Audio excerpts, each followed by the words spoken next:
Op die 3de dag van die lydingsweek, kyk ons na wat het met die vervloekte vyeboom gebeur. Toe Petrus sien die boom is dood, onthou hy wat Jesus die vorige dag oor die boom gespreek het, en hy was verbaas.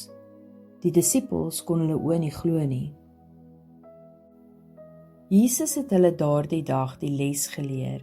As jy bid in geloof en glo waarvoor jy bid kan gebeur, en dit in autoriteit spreek, jy berge kan versit. Jy kan 'n berg sê om in sy magtige naam te beweeg, maar dit sal nie, tensy jy die geloof in jou hart het, laat jy dit sal ontvang.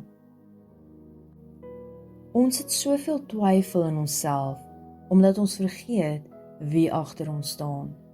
Die bekommernisse van hierdie wêreld steel ons geloof en bring twyfel in ons harte of die Here ooit ons gebede hoor.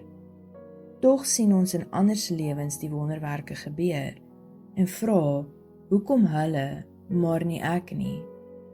Geloof is die antwoord. Markus 11, vers 21 tot 24.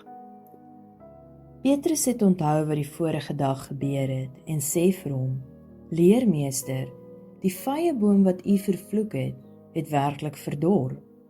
Jesus het hulle toe geantwoord, julle moet geloof hê in God. Dit verseker ek julle, julle kan vir hierdie berg sê, mag God jou oplig en in die see gooi, en dit sal gebeur.